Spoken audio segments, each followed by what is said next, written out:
comme on l'a soulevé, le Sénégal, à l'instar de beaucoup de pays africains, doit rattraper un retard infrastructurel assez important.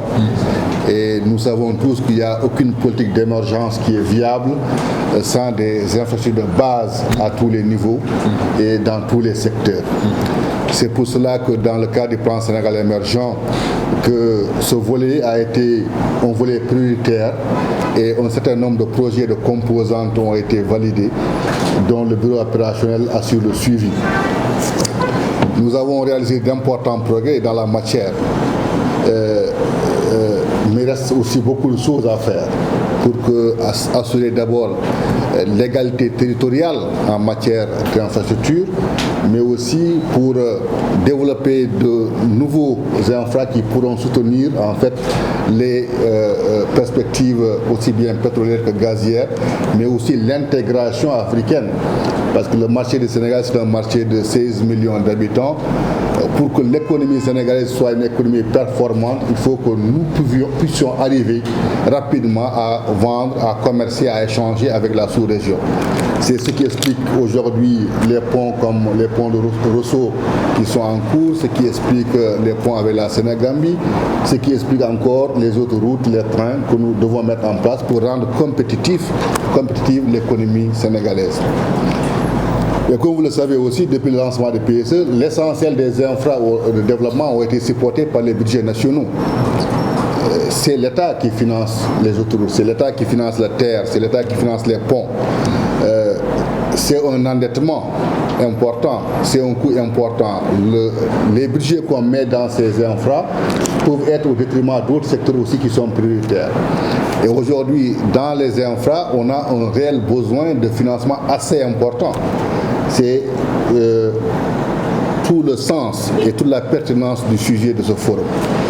Et vous êtes toujours avant-gardiste sur ce thème-là à chaque fois.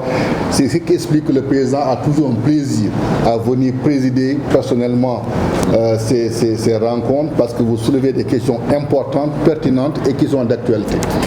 Aujourd'hui, la question que le Sénégal doit se poser, c'est comment financer son réseau d'infra pour soutenir en fait son économie. L'État a mis beaucoup d'argent durant ces dernières années. Mais il est important qu'on trouve d'autres moyens de financement et d'autres sources de financement pour pouvoir tenir.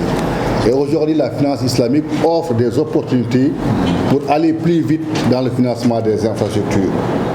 Ces opportunités sont souvent méconnues par les acteurs, il faut le reconnaître.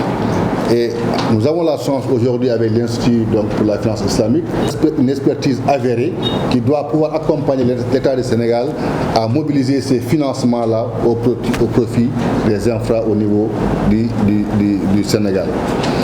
Mais aussi, il faut le signaler, nous avons un autre cadre aujourd'hui qui a été voulu par le président public, qui est la nouvelle loi sur les partenariats publics-privés, qui a été adoptée en 2021, qui offre encore de nouvelles possibilités pour la finance islamique, qui offre de nouvelles possibilités pour le Sénégal et pour les acteurs du secteur privé national, pour pouvoir aussi mobiliser des financements.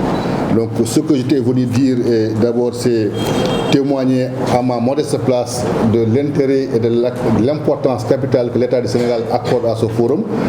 En témoigne déjà, et ça aurait pu suffire, le fait que le président, malgré un agenda assez chargé, président de l'Union africaine, et mobilise quand même son temps pendant une journée pour venir présider cette importante rencontre consacrée à la finance islamique, qu'il ait aussi instruit l'ensemble de son gouvernement d'apporter tout son soutien et son expertise à la réussite de cette manifestation, qui fait aujourd'hui aussi que je sois là modestement pour porter ce soutien, pour vous dire, docteur, que vous pouvez compter sur le dispositif de suivi du plan Sénégal émergent, vous pouvez compter sur l'État du Sénégal et sur l'ensemble du gouvernement pour apporter son soutien à cette manifestation qui est extrêmement important. Nous devons relever ce défi de mobilisation de financement additionnel pour ne pas être surpris en fait par la compétitivité internationale et je pense que nous allons y le réussir lors de ce forum. Voilà ce que je voulais dire brièvement, docteur. Merci beaucoup.